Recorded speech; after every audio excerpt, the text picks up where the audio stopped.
Pagka-graduate ko ng high school, marami ang nagtataka kapag tinatanong nila ako kung ano ang gusto kong kuning kurso sa kolehiyo. Forensic science o kaya mortuary science. Kakaiba ang kursong gusto kong kunin kung ikukumpara sa mga kasing edad ko. Yung mga nakakakilala sa akin ay hindi na nabibigla kapag yun ang sinasagot ko. Tingin nga nila weird ako at kakaiba talaga kung ikukumpara sa kanila. Madalas nilalaan ko ang libreng oras ko sa pagsasearch tungkol sa kamatayan, ng mga ritual tungkol dito at history ng mga kamatayan ng mga kilalang tao. Nangarap din ako na sana makapagpatayo ako ng sarili kong negosyo na may koneksyon sa mga taong yumao na.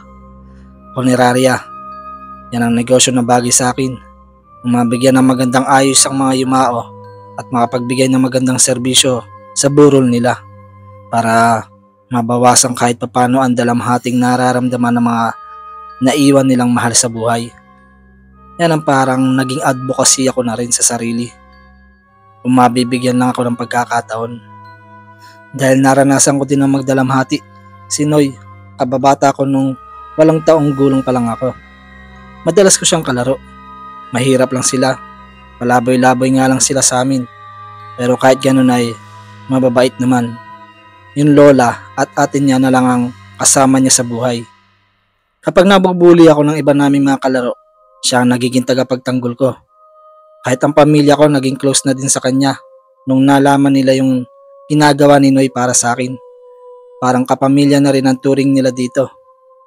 Madalas sa amin na siya kumakain mula umagahan hanggang hapunan.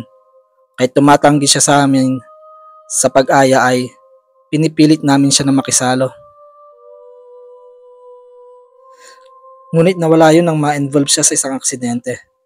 Nakatira sila sa isang abandonadong gasolinahan malapit sa amin. Nang isang umaga ay masagasaan siya ng isang humaharurot na kotse.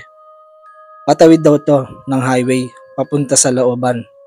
Siguro pupunta sa amin para mag-umagahan nang maaksidente siya. Tanghali na nung nalaman ko yung nangyari sa kanya, kaya kagad ko pinuntahan yung pinangyarihan ng aksidente. Nadatnan ko na lang yung bakas ng tuyong dugo sa daan. Hindi ko maipaliwanag yung kalungkutang naramdaman ko nung oras na yon. Ito daw siguro ang dahilan kung bakit sa edad ko na to ay tungkol sa kamatayan ng interes ko. Ang di nila alam, kahit di pa nangyayari yun kay Noy ay may interes na ako tungkol dito at yung misteryo sa likod nito. Pinagtatawanan pa nga ako ni Noy noon kapag tinatanong ko siya sa mga bagay tungkol dito at sinasabihin ako na ang weirdo ko. Kaya daw siguro madalas akong nabubuli ng mga kalaro namin. Kaya sa pagkakatanda ko, hindi ang kamatayan ni Noy ang dahilan kung bakit ako ganito kapassionate tungkol dito. Kaso, hindi na natuloy ang pagtungtong ko sa kolehiyo dahil nagkaroon ng pinansyal na problema ang pamilya namin. Pagka-graduate ko ng high school, naoperahan sa puso si mama habang matatapos naman sa kolehiyo ang panganay kong kapatid. Kaya maraming gastos. Nagpaubaya muna ako at sinabi sa kanila na saka na lang ako mag-aaral kapag nakaluwag-luwag na kami. Halos 2 taon din akong tambay. Kaya naggalak ako nang malaman ko na naghahanap ng tauhan yung may-ari ng punerarya na kakilala ni Papa. Si Mang Diego, dating pulis. Tinulungan ako ni Papa na makapasok dito at swerte naman na tinanggap ako ni Mang Diego. Madali lang naman ang trabaho, magbabantay lang at dahil may alam naman ako sa paggamit ng computer kahit papano ay may ibang office work akong gagawin. Pero may kakaibang patakaran si Mang Diego. Meron siyang napaka-detalyadong patakaran na dapat mong sundin. Yung iba kong kasama sa trabaho ay nayayamot pero di naman sila makatanggi. Yung dahilan ay hindi ko pa alam. Nang matapos na ang training ko, tinanong ako ni Mang Diego kung okay lang daw ba sa akin na mag-duty ng gabi sa susunod na araw. Tumango ako at sinabi na, sige po. Pagkasabi ko nun ay napansin ko na parang nagdadalawang isip siya. Nagsalita siya at sinabi na hindi ka pwedeng pa-banjing-banjing lang dito. dahil wala ako at iba mong mga katrabaho. Kung sa tingin mo, marami na tayong patakaran at ginagawa sa umaga, ikaw ay nagkakamali. Mas marami tayong patakaran sa gabi na dapat mong sundin. Kaya mo ba yon? Tanong niya sa akin. Sinabi ko sa kanya na handa akong sundin lahat ng utos niya. Bago ako mag-out, may inabot siyang folder. Sinabihan niya ako na basahing maigi at tandaan ang lahat ng utos na nakasulat dito bago ako mag-in ng alas 10 ng gabi sa susunod na araw, at lagi kong dadalhin to para makabisado kang mga utos. Pag-uwi ko at matapos mga paghapunan ay dumiretso na ako sa kwarto para makapagpahinga. Napatingin ako sa folder at naisip na basahin muna. Sunod-sunod ang nakasulat na patakaran at detalyado. Una, kapag in mo, pumunta ka sa morgue at magpatong ng barya sa noo ng mga bangkay. Siguraduhin matatapos mo ito bago mag alas 11 ng gabi. Hayaang bukas ang pinto ng morgue at bumalik sa loob ng office. At kung may marinig kang kalasing ng barya, ilak mo ang pinto ng office at manatili lang sa loob hanggang alas 12. Kapag lagpas ng alas 12 na ay bumalik ka sa morgue at ibalik ang lahat sa dati nilang kinalalagyan. Pangalawa, laging buksan ang bintana malapit sa office, sa receiving area, dahil may puting pusa ang patalong papasok dito. Hayaan mo lang siyang makapasok. Kumuha ka ng cat food na nakalagay sa ilalim ng table at lagyan ng kainan niya sa likuran ng pinto. Pagtapos nitong kumain ay hayaan lang siya na pumasok sa morgue at matulog sa bakanting rack ng bangkay. Lagi mo siyang paglalaanan ng bakante pwesto at wag na wag mong iistorbohin sa pagtulog. Matutulog lang siya hanggang umaga. Panatilihin bukas ang bintana para kapag nagising na siya ay madali na siya makalalabas. Kapag nabigo mo itong gawin ay may isang matangkad na matandang babae ang magpapaligid-ligid sa loob ng punerarya. Hanapin nito yung pusa at kung hindi niya ito mahanap ay iiyak to at sisigaw ng parang baliw ng buong gabi. Pangatlo, may isang lalaki na nakasuot ng uniforme ng pulis ang magpapakita sa hallway at mananatiling nakatayo lang doon habang nakatingala at kinakausap ang sarili. Huwag na huwag mo siyang hahawakan o kakausapin man lang. Kapag pinansin mo siya ay iuuntog niya ang ulo niya sa pader ng paulit-ulit. Kapag nangyari ito ay lahat ng dekuryente nating gamit ay masisira. Pangapat, pag nakamoy ka ng usok, huwag ka kagad matataranta. Malamang ay wala naman sunog o nasusunog. Pumunta ka muna sa kitchen at kapag may nakita kang isang pamilya na nakaupo sa table, ipagtimpla mo ng kape ang mag-asawa at gatas naman para sa dalawa nilang anak. Pwede kang makipagngitian sa kanila at tumango, pero pilitin huwag makipag-usap o magsalita. Kung ikaw ay makikipag-usap sa kanila, ang buong kitchen natin ay masusunog at ikaw ang magiging responsable dito. Panglima, ang pinaka-importanting patakaran. Kapag may dumating na karo ng patay bandang alas 3 ng madaling araw, pagbuksan mo siya ng gate at hayaan siyang makapasok. Sikapin mo rin na huwag makipag-usap sa driver. Maaaring mabigla ka sa itsura nito, pero huwag kang matatakot. Yung pinalitan mo, di yata sinunod yung mga patakaran, kaya ilang buwan na siyang hindi bumabalik. Hindi namin alam kung konektado ito sa pagkawala niya.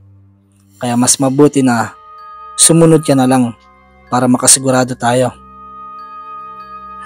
Hindi ko alam kung ano ang iisipin, pero Mas mabuti na sundin ko na lang. Hindi man ito totoo o gusto lang nila akong pagtripan dahil baguhan lang ako, mas mabuti na sumunod na lang. Naniniwala naman ako sa mga bagay na di pangkaraniwan tulad ng multo o mga engkanto. Pero yung mga nakasulat dito, di ka paniwala. Pinagtitripan lang nila ako. Sigurado ako. Parang initiation sa isang frat para malaman kung masunurin talaga ako. Sunod ng gabi ay jumuti na ako. Habang yung papalitan ko ng kasamahan ko ay gumagayak na papauwi. Tinanong ako nito kung nabasa ko na ba yung mga patakaran tuwing gabi. Sinabi ko na, oo, nabasa ko na. At binilinan niya ako na mag-iingat ka. Basta, sumunod ka lang sa mga patakaran. Magiging ligtas ka. Halata ko ang ninig sa boses niya. Di ko alam kung matatawa ako. Pero mas minabuti ko na lang na magpasalamat kaysa barahin siya. Alam ko naman kasi na pinagtitripan lang nila ako. Sumakay siya sa motor niya at mabilis na pinaharurot. Nung nakalayo na siya, bigla ako nakaramdam ng kilabot. Nang binalot ng katahimikan yung buong kapaligiran habang pinagmamasdan ko ang kabuuan ng punerarya. Para mawala ang kilabot na nararamdaman ko, kinuha ko yung cellphone ko at nag-sound trip habang papasok sa loob. Pagkapasok ko sa office, nakita ko ang folder na naglalaman ng mga patakaran. Napatitig ako dito at nasabi ko na, pinagtitripan niyo ako ah. Pero sa kabilang dako, naisip ko rin na siguro test nila sa akin to para malaman ni Mang Diego kung masunurin talaga ako. At kahit anong oras ay bigla siyang bumisita. Ganun nga siguro yun. Paglipas ng ilang saglit, kinuha ko yung lata na may lamang mga barya at pumunta sa morgue. Nilagyan ko ng barya ang noo ng mga bangkay. Kakaiba ang nararamdaman ko habang ginagawa ko yun. Parang nagsasagawa ako ng ritual. Kung para saan itong pinagagawa ni Mang Diego, hindi ko alam. Maaaring pampaswerte niya sa negosyo. Pagtapos ko, bago pumasok sa office, binuksan ko ang bintana sa receiving area at saktong pagbukas ko nito ay may puting pusa ang tumalon papasok sa loob. Nagulat ako at napamura. Hinimas ko yung ulo ng pusa. Ginulat mo naman ako, Mingming. Nag-inat ito at naglambing sa binti ko. Naanimoy nang uuto para bigyan ko siya ng makakain. Kaya kinuha ko yung cat food at nilagyan ng kainan niya. Pagtapos itong kumain ay sinundan ko ng tingin kung saan pupunta. Nakita ko na pumasok sa loob ng morgue. Dahil mahaba pa ang oras ng duty ko, nakaramdam ako ng pagkainip. Kaya kinuha ko ang cellphone ko at nanood ng video sa YouTube. Habang nanonood ako sa cellphone ay napatigil ako nang biglang may ingay akong narinig. Pinos ko yung pinapanood ko. May narinig akong mababa at malumanay na boses na nagmumula sa hallway. Dahan-dahan akong pumunta ng pinto at sumilip. May lalaking nakatayo sa hallway. Nakatingala habang bumubulong. Nakasuot siya ng uniforme ng pulis. Lumabas ako at dahan-dahan naglakad papalapit sa kanya. Habang papalapit ako ay naririnig ko ang kanyang sinasabi. Hindi dito. Mali ang impormasyon na binigay nila sa akin. Pansin ko ang madumi ng uniforme at parang may bakas ng natuyong dugo. Bigla ko nais na siguro kasabwat to ni Mang Diego na magpaprank sa akin. Pero nag-iba ang isip ko habang papalapit ako sa kanya nang napagmasdan kong mabuti ang kanyang muka. Alam ko na hindi na to biro. Yung mukha ng lalaki ay maputla na. Kita ko ang pisngi niya na Naagnas na, halos labas na ang kanyang mga bagang. Pinilit ko na huwag magsalita sa kabila ng takot na nararamdaman. Na-stuck ako sa aking kinatatayuan nang biglang may lumabas na uod mula sa tenga niya at nahulog sa harapan ko. Napatalon ako at dali-dali akong bumalik sa loob ng office at nilak ang pinto. Ano yun? Totoo ba yun? Tanong ko sa sarili. Kung prosthetics lang yun, napakagaling naman ng prank ni Mang Diego. Pero naisip ko na paano kung totoo pala yun. Kumalma ako at pilit naghanap ng pagkakalibangan. Makalipas ang ilang minuto ay kumalma na ang pakiramdam ko. Naisipan kong buksan ang computer para maglibang. Nang biglang may narinig akong kalasig ng barya na nagmumula sa morgue. Siguro yung pusa, baka ginalaw yung barya na nakalagay sa mga bangkay. Napatingin ako sa orasan, 11:56. Malapit naman ang mag-alas 12. Kung may kababalaghan man na mangyayari, tingin ko di na mangyayari dahil mag-aalas 12 naman na. Dahan-dahan kong pinihit ang doorknob ng pinto ng office at sinilip muna ang hallway. Nang makita ko na wala na doon yung lalaking nakasuot ng uniforme ng pulis ay lumabas na ako at nagtungo sa morgue para ibalik sa ayos ang lahat.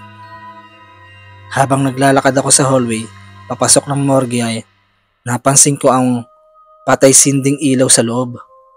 Dahan-dahan akong pumasok ng tuluyang namatay ang ilaw. Dahil ilaw lang ng hallway ang nagbibigay liwanag sa loob ng morgue ay naisipan kong kunin ang cellphone ko at i-turn on ang flashlight at hanapin ang switch. Nang nabuksan ko na ang ilaw ng cellphone ay kagad ko hinanap ang switch. Ilang beses ko itong pinindot, ngunit din na nagsindi. Habang ginagawa ko yun ay napatigil ako nang ay narinig akong ingay na animoy nababali. Para siyang tunog ng sanga ng puno na nababali. Hinanap ko ang ingay na nagmumula sa loob ng morgue. Ibinaling ko ang ilaw ng cellphone sa bawat sulok nang may mapansin ako sa likod ng isang rack. Animoy isang anino ang gumagalaw. Nilapitan ko to at para makita ko kung ano yung bagay na yun. Nang matanglawan ko ng ilaw, halos di ako makahinga at makakilos. Parang binuhusan ako ng isang timbang yelo habang nanlalaki ang aking mga mata sa pagkagulat. May isang nilalang ang unti-unting nabubuo. Naglalagato ka ng kanyang mga buto at litid. Nakalihis ang anggulo ng kanyang spinal cord at ang kanyang mga ugat at laman ay unti-unti naman nabubuo at nagsasama. Ilang segundo ang lumipas, nabuo na ang nilalang, ngunit nakapaling pa rin ang katawan nito. Hubot-hubad habang naliligo sa dugo, habang nakatalikod sa akin. Naririnig ko ang malalim na paghinga at pag-ungol niya. Dahan-dahan umikot ang ulo nito habang nakatalikod ang katawan at laking hilakbot ko nang makita ko ang mukha niya na animoy naagnas na. Ang bibig nito ay nakatahi. Inangat nito ang kanyang mga kamay nang makita kong may hawak itong malaking karayom. Yung karayom na ginagamit namin sa pang-embalsamo. Balak yata nitong embalsamuhin ako. Kaya nagmamadali akong nagtungo sa pinto para makalabas. Ngunit di ako makalabas nang maramdaman ko ang isang payat na kamay ang humawak sa braso ko. Paglingon ko, yung nakakatakot na nilalang ang pumipigil sa akin. Nagsisigaw ako sa takot. Pilit kong tinatanggal ang kanyang kamay. Ngunit may kakaiba siyang lakas na di pangkaraniwan. Habang pinipigilan niya ako makalabas ay sinisipa ko siya. Ngunit di pa rin siya natitinag sa paghawak sa akin. Halos naiiyak na ako nang biglang naramdaman ko ang pagluwag ng pagkapit nito at bigla na lang nawalang parang usok. Sabay ng pagkawala ko nito ang pagbukas naman ng ilaw sa loob ng morgue. Dali-dali akong lumabas at pumasok sa office. Pagtingin ko sa orasan ay nakita ko na 12:00 na. Habulin nga ako habang kinukuskus ko ng mapalad ang aking mukha dahil di ako makapaniwala sa mga nangyayari. Naisip ko yung patakaran na huwag lumabas ng office bago mag 12:00. Ito siguro yun. Dapat talaga di muna ako lumabas at nagintay na lang na mag 12:00. Sa susunod, susundin ko na yon dahil di ko alam kung ano ang gagawin sa akin nung nakakatakot na nilalang na yon. Makalipas ang isang oras ay umayos na ang pakiramdam ko. Nang ilang saglit ay may naamoy ako na may nasusunog. Kinuha ko ang folder at binasa muna to. Nang mabasa ko ang patakaran na nakasulat dito ay nagtungo ako sa kitchen at sumilip sa loob. Nakita ko ang isang pamilya na nakaupo sa lamesa.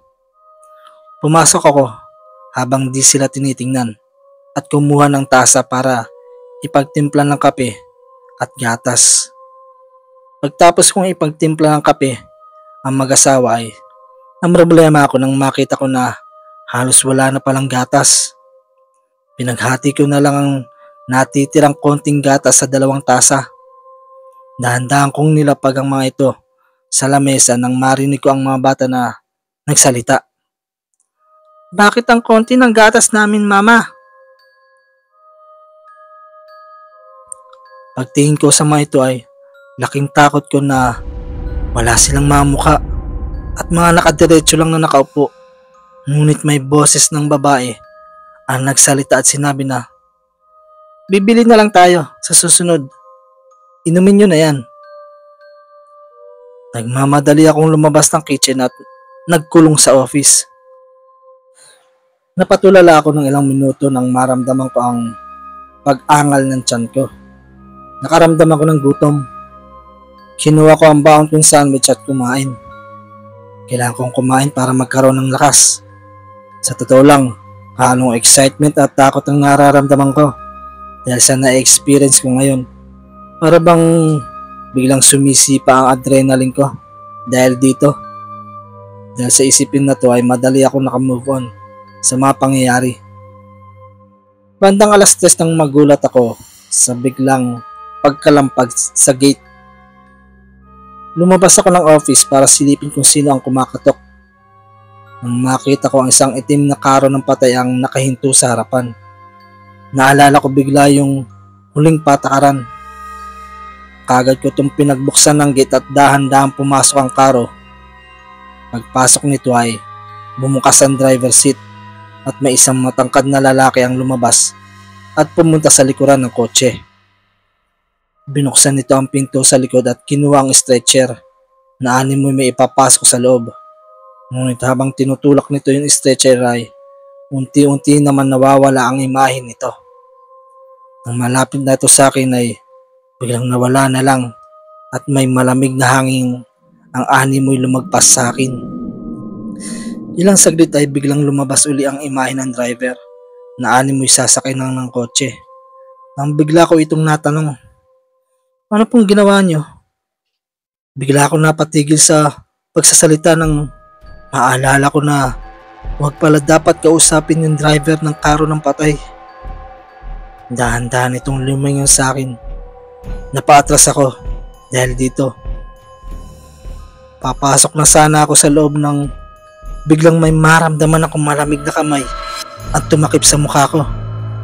Pilit ako nagpupumiglas, ngunit napakalakas nito. Hindi ako makawala. Naramdaman ko na lang na unti-unti akong umaangat. Hindi ako makakilos nang biglang dumilim ang paningin ko at nawalan ako ng malay. Pagmulat ko ng mga mata, pakiramdam ko ay ilang araw akong nakatulog. Dahil sa kadiliman lang ang nakikita ko, kinusot-kusot ko ang aking mga mata. Dahil akala ko ay nag-a-adjust pa ang mga ito. dahil wala akong liwanag na nakikita. Ngunit kahit anong gawin ko ay wala talagang liwanag. Inangat ko ang mga kamay ko at dinama ang nasa harapan. Tila may kung anong bagay ang nakaharang. Sinubukan ko naman damhin ang nasa gilid. Ngunit ganun din, may nakaharang. Kaya kinapa ko ang cellphone ko sa bulsa. Nang makapa ko to ay binuksan ko nang maaninagan ko na parang may tela na kapaligid sa akin. Kaya binuksan ko yung flashlight ng cellphone. Laking hilakbot ko nang maisip ko na nasa loob ako ng isang kabaong. Sobrang takot na naramdaman ko nang maisip ko ang nangyari sa akin. Pawisan at nanginginig ang katawan ko. Hindi na ito biro. Nagsisigaw ako hanggang sa mamalat na ako. Hindi ako makahinga dahil sa nervyos. Ang daming negatibong bagay ang pumapasok sa isip ko. Ito na ba yun katapusan ko? Natanong ko sa sarili.